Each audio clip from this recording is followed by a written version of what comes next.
My name is Emad Kandil. I'm a professor and chief of general endocrine oncological surgery at Tulane. My practice focused on endocrine surgery related to thyroid and parathyroid diseases mostly.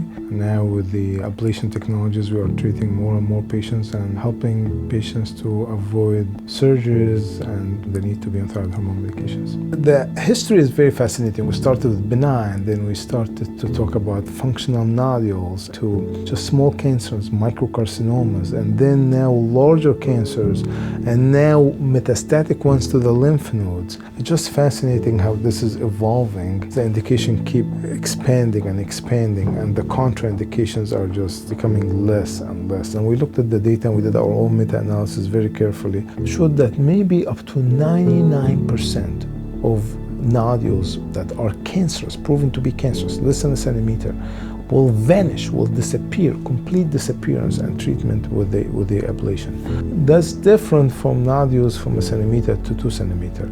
There will be less disappearance rate, maybe up to 70%, but over 95% or so will shrink. When we treat patients with small cancers, we want to make sure that we burn the nodule and burn the surrounding tissue very well. What does that mean? We usually focus on providing more energy to the nodules. We stay longer there to get more joules. The more heat we generate in the nodule, the more response and volume reduction rate that we accomplish. But also you want to make sure you understand what's going to happen. What's very well documented in the literature and what we saw and experienced in the first few months after burning cancer, you will see a completely different picture. It actually looks like it did increase in size, it did grow because we burned the tissue around it and looks worse. In benign nodules, you expect the best outcome to start to happen by 6 months, and some of them can continue to shrink up to a year for benign nodules.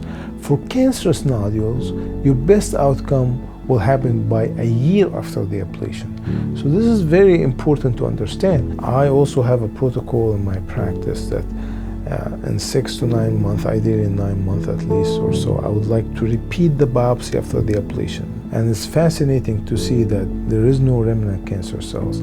This is something that we can offer now instead of active surveillance and instead of just watching it. If we intervene with radiofrequency ablation, we can go in and burn it and make it disappear, not just to keep the cancer inside and hope that nothing will happen. With radiofrequency ablation, most patients will have no pain afterwards, except it's a very large mass, it might be an issue. But with steroids or with some preoperative medicine that can make them feel calm, or with preoperative sedation, the pain is significantly less in these patients.